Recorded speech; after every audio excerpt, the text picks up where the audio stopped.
So this is our new book that you might have seen outside. These headlines look familiar. Right now, all the rage for investors in discussing Bitcoin is not necessarily what it's going to do, what the price, but what its environmental impact is. And the general consensus in the media around Bitcoin is that this is an environmental catastrophe. And in one respect that they are correct, because the popular version of Bitcoin is, depending on the day, the most inefficient or the second most inefficient transaction processing network in the world that uses an incredible amount of power per transaction. But then kind of the original vision for Bitcoin, the version of Bitcoin that brings us here today, is the most efficient transaction processing mechanism. So there's a lot of confusion on this.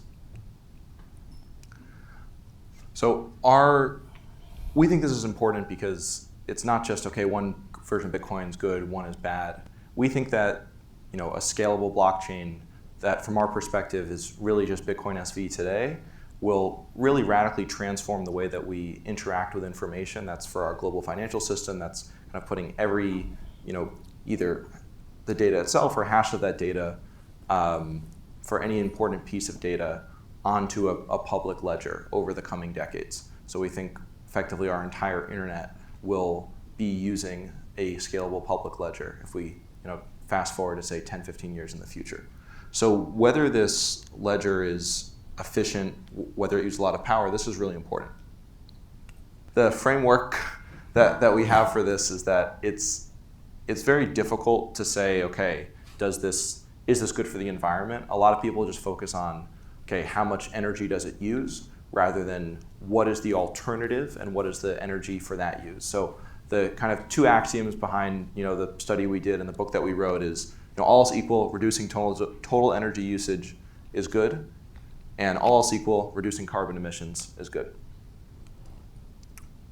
So proof of work, this is the part of Bitcoin that people focus on being environmentally harmful. This is also the part of Bitcoin that makes Bitcoin Bitcoin and make this whole thing work.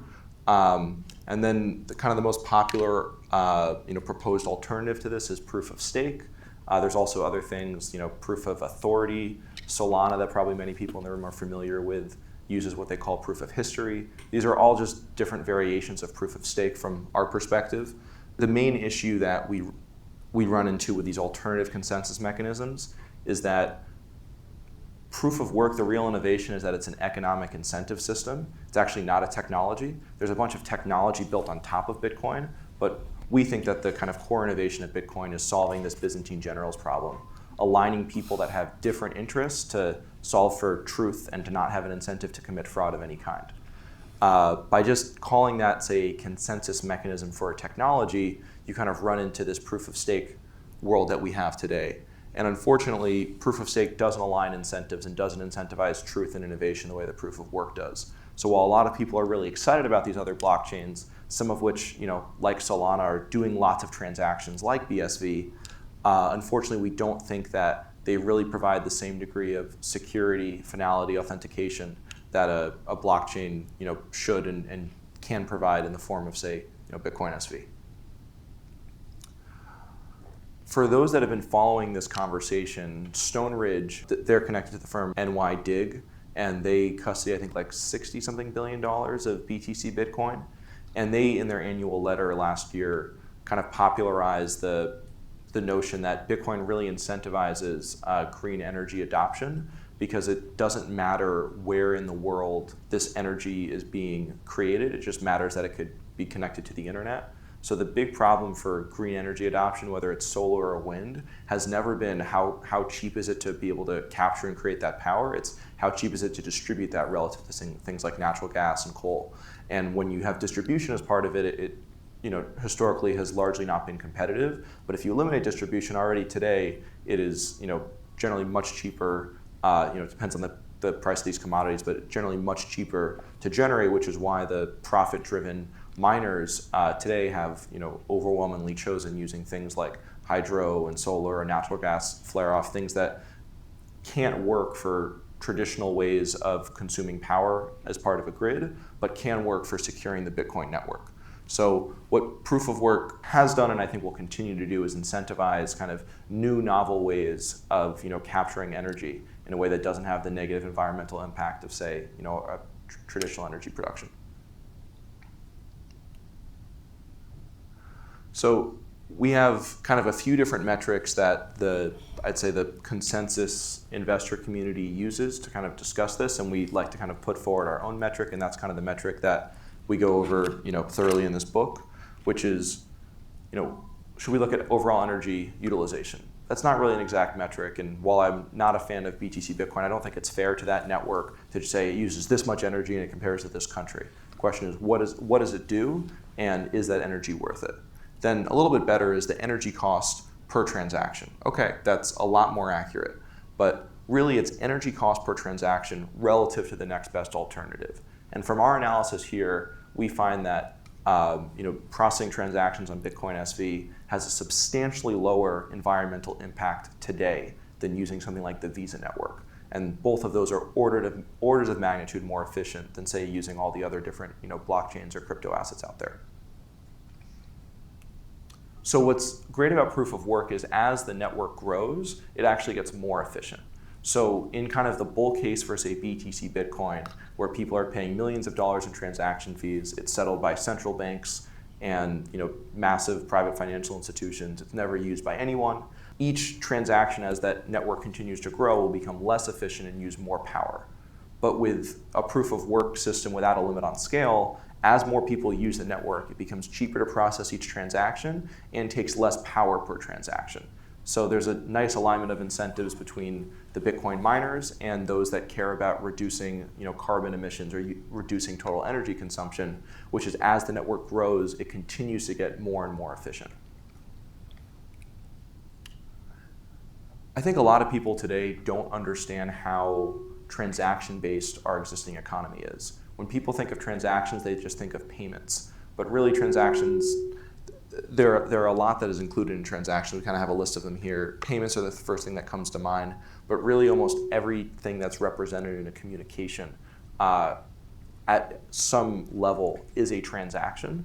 And transaction processing, we kind of conservatively estimate here 5 to 10% of what the internet, the internet uses about 5 to 10% of global power consumption. That's kind of the conservative estimate for the amount of transactions that are being processed on the internet and the power that's taken from that. But when you look at it, I think in a more holistic way, it becomes more like 20 to 30% of global power consumption is in some way processing transactions. So with companies like Tall out there and likely other competitors in the future, we think that by utilizing something like Bitcoin SV, this will play a very meaningful role in reducing carbon emissions, and perhaps 20 years looking back now will be viewed as one of the kind of greenest economic systems or technological innovations in history.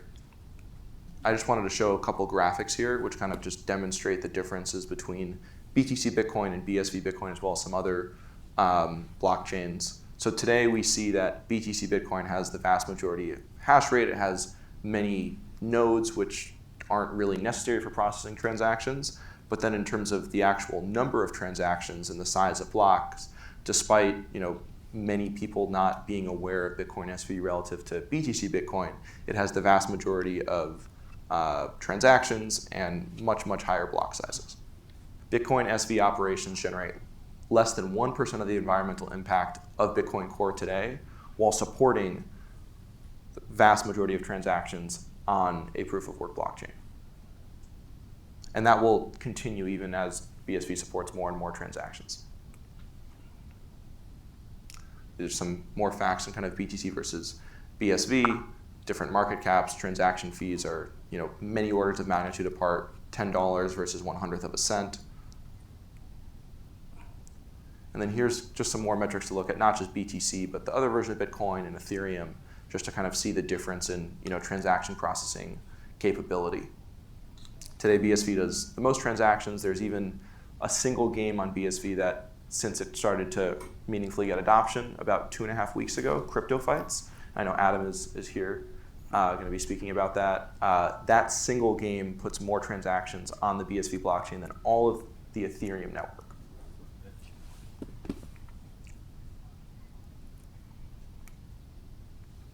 So timing with this talk, we released our book online. We brought this here. We also have kind of a short few-page article that makes for kind of an easier read for those that want to learn about the environmental impacts of Bitcoin.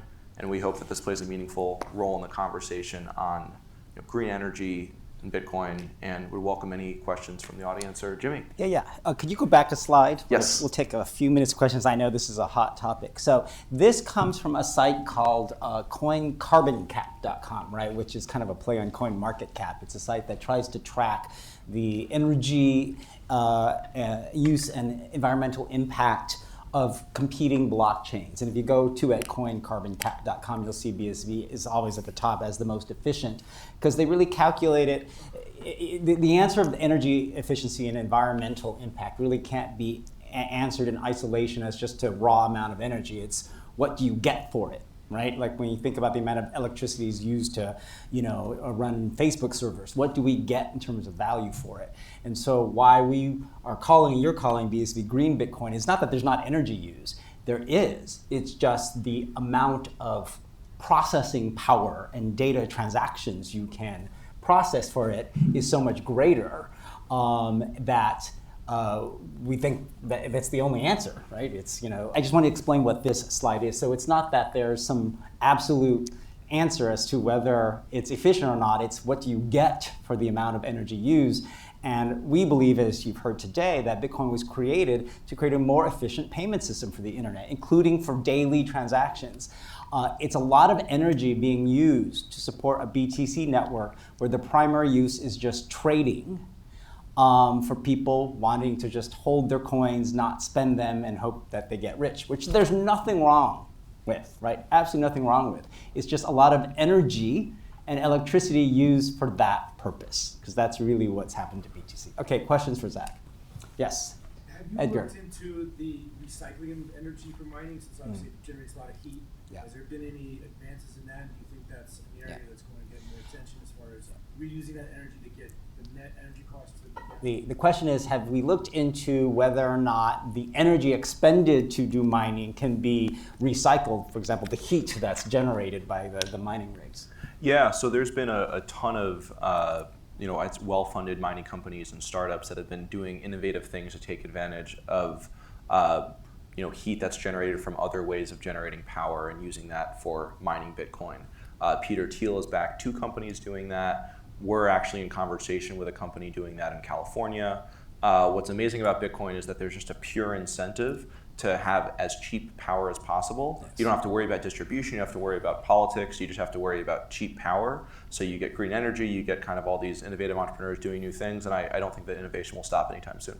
Yeah, there's definitely a push to try and use more sustainable resources, hydropower, for example, in particular, to power mining. Yes, any other questions? Yes. For businesses that are looking at different blockchains and considering where to build their products, why would they care? Like, I certainly have my own thoughts on this, but like in your opinion, why would they care about green efficiencies? Right. So the question is, for businesses looking to build on a blockchain, why should they care about whether the chain is energy, environmentally friendly and efficient? Because they do care. So why do they care? So there's a number of reasons to care. One, you can own a business, run a business, and just personally care about the environmental impact and have that be a value on top of creating your product or creating value for your shareholders. Many companies that are funded by other investors might have pressure from those investors to do things that are environmentally friendly. Today, ESG investing has completely taken off, and a lot of firms, especially a lot of the big ones, have mandates where they can't invest in, say, companies directly or potentially funds that invest in companies that aren't kind of fitting to the ESG principles. Often there's UN guidelines on kind of sustainability that are being followed. So there's a lot of reasons to care, but what's great about Bitcoin is even if you don't care about say the environment in some capacity, or more specifically reducing energy usage or reducing carbon emissions, just by using the most efficient option, you're going to have an impact doing that.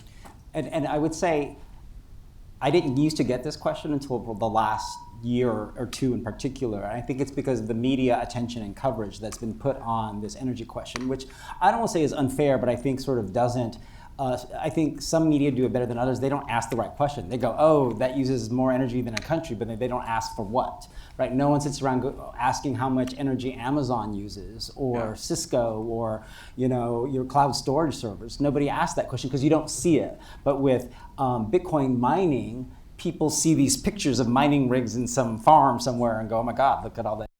So it's a legitimate question. It's just not been asked the right way, but businesses are asking us a lot these days. Yeah, Elon Musk definitely hasn't necessarily helped that. Although he has some good intuitions, as he kind of realized, oh, I'm actually supporting a version of Bitcoin that's really inefficient. What if we just make Dogecoin a lot like BSV? Unfortunately, he has not yet taken the leap to kind of just using the kind of thing that's out there, but I'm confident he will, right? Everything he talks about what should be done, we're already doing. Yeah. So, okay, any other questions before we take our lunch break here? If not, thank you so much, Zach. Of course.